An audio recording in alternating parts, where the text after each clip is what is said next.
रोज़गार में हमने हर एक साल 14 में हमने जनता को वायदा किया था कि 2 करोड़ रोज़गार देंगे, तो 5 दूनी 10 करोड़ लोगों को रोज़गार देने की बात थी। हमने 14 करोड़ लोगों को रोज़गार दिया। इस बार किसकी सरकार? जी हाँ, बिहार में चुनाव है और बिहार की चुनावी लहर कुछ इस तरह है कि सारी पार्टियां अपने अपने मास्टर स्ट्रोक के साथ चुनावी मैदान में उतर चुकी हैं और इस वक्त मैं मौजूद हूं बीजेपी कार्यालय में, जहां हम बात करेंगे डॉक्टर राम सागर से। सर, आपका बहुत बहुत स्वागत है। धन्यवाद। सब इस हमेशा की बीजेपी नैरेटिव और एजेंडा सेट करती है और इस बार का एजेंडा तेजस्वी जी ने सेट कर दिया है। क्या वजह है कि आप सब उनके पीछे चल रहे हैं? ये तेजस्वी एजेंडा सेट नहीं किया है। जब आप मेरा जनसंघ काल से देखोगे तो हर हाथ को काम और हर खेत को पानी, ये मेरा एजेंडा है, जनसंघ काल से ही है।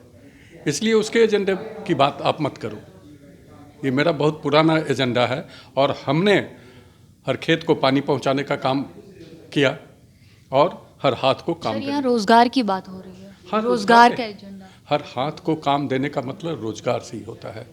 और हमारा पीछे का भी जो रिकॉर्ड रहा है, पीछे का रिकॉर्ड देखा जाए तो सर 15 सालों में सिर्फ 6 लाख रोजगार। 15 साल में उनका जब रिकॉर्ड देखोगी तो सिर्फ 95,000 लोगों को उस 15 साल में नौकरी दिया गया था और हमने नौकरी दिया है 6.5 लाख लोगों को। रोजगार का जहाँ तक बात है, रोजगार में हमने हर एक साल 14 में हमने जनता को वायदा किया था कि 2 करोड़ रोज़गार देंगे, तो 5 दूनी 10 करोड़ लोगों को रोज़गार देने की बात थी। हमने 14 करोड़ लोगों को रोज़गार दिया MSME के द्वारा, मुद्रा लोन के द्वारा। कन्फ्यूजन कहाँ हो रहा है?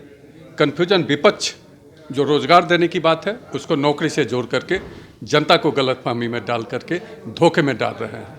तो आपको लग रहा है कि ये तेजस्वी जी बरगला रहे हैं जनता को तेजस्वी बरगला रहे हैं और आगे का अपना योजना बना रहे हैं। जब रेल मंत्री लालू जी थे तो रोजगार देने के नाम पर, नौकरी देने के नाम पर क्या क्या कर्म और कुकर्म किए देश की जनता जानती है। कितनों का घर लिखवाए, कितनों का ज़मीन लिखवाए और कितनों से पैसा लिए लालू जी रेल मंत्री रहते। जनता तो सर आपकी भी सरकार से खुश नहीं दिख रही है। ये कैसे आप कर सकती हैं? अगर खुश नहीं रहती तो मेरा 5 से लेकर के अभी तक जो सरकार रही है, हमको 10 में 5 में हम सरकार में आए थे, 10 में उससे बहुत ज़्यादा मत दे करके हमें, और विपक्ष को, वो विपक्ष का दर्जा तक 10 में नहीं लेने दिया था। फिर 14 में हमको मत दिया, फिर 19 में मत दिया। 19 में तो आप RJD को देखेंगे तो RJD का सुपड़ा साफ कर दिया जनता। इसलिए हमें काम के आधार पर हम वोट मांग रहे हैं और हमने काम किया है। आप गांव के किसी भी, या शहर हो या गांव हो, कोई भी ऐसा परिवार नहीं है जिसका हमारी योजनाओं को लाभ नहीं मिला हो।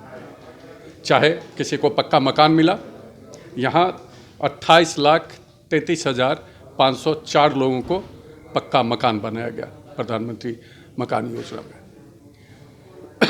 लोगों को घर में शौचालय दिया गया, घर में गैस दिया गया, घर में स्वच्छ पानी दिया गया, सारी व्यवस्था की गई है। आयुष्मान कार्ड के द्वारा 5 लाख का जो बीमा दिया गया है, ये विश्व की सबसे अच्छी बीमा योजना है और सबसे बड़ी योजना है विश्व की। कभी गरीब कल्पना नहीं किया होगा कि मैं अपोलो में इलाज करवाऊंगा, मैं मैक्स में इलाज करवाऊंगा। उसको वहाँ तक हमने रास्ता दिखाया है। लोग बैंक जाने से घबराते थे, बैंक में एंट्री नहीं था। जनधन खाता खोल करके हमने बैंक में एंट्री करवाया गरीब लोगों का, और गरीब लोगों का जब जनधन खाता के द्वारा एंट्री हुआ है बैंक में, तो सारी योजनाओं को, जो राजीव गांधी जी कहा करते थे कि 1 रुपया मैं भेजता हूं और 15 पैसा जनता को मिलती है, अब 1 रुपया वहां से चलता है और 1 रुपया जनता को मिल जाता है।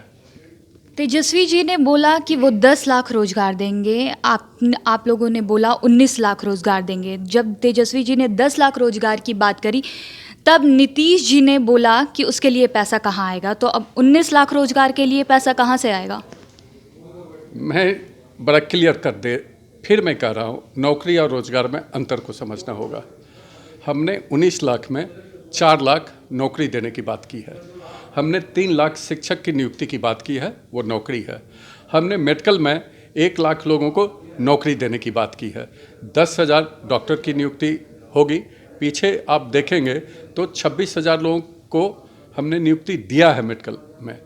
फिर मैं 10,000 डॉक्टर का नियुक्ति जब करूंगा तो उसके साथ जो पैरामेडिकल स्टाफ होते हैं सारे मिला करके वो 1 लाख की संख्या बनती है। 10,000 डॉक्टर के साथ काम करने वाले, तो 1 लाख उसमें नौकरी देंगे और 3 लाख शिक्षक की नौकरी होगी और 15 लाख में 10 लाख हम FPO के द्वारा, फार्मर प्रोड्यूसर ऑर्गेनाइजेशन के द्वारा 10 लाख लोगों को हम रोजगार देंगे।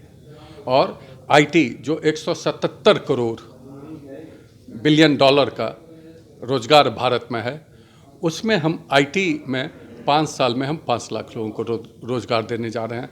मार्च 21 तक हर एक गांव में ऑप्टिकल फाइबर बिछ जाएगा और वहां हम पंचायत को जोड़ने जा रहे हैं टेलीमेडिसिन से। वहां से बैठे मरीज एम्स के डॉक्टर से गांव के मरीज दिखाएंगे उस टेलीमेडिसिन के द्वारा।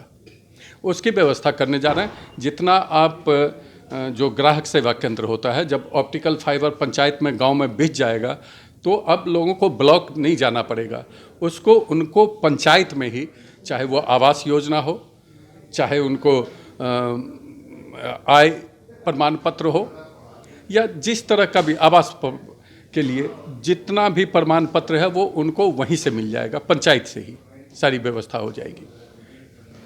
इस बार CM योगी और PM मोदी खुद चुनावी मैदान में उतरे हैं प्रचार के लिए, जबकि नीतीश जी और इनका हमेशा से कॉन्फ्लिक्ट रहा है, तो इस चीज़ पर आप क्या बोलना चाहेंगे?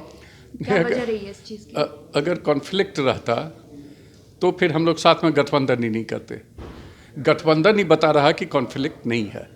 और ऐसा तो नहीं है कि चुनाव के बाद नीतीश जी को साइडलाइन करने के लिए ये गलतफहमी फैलाया जा रहा है।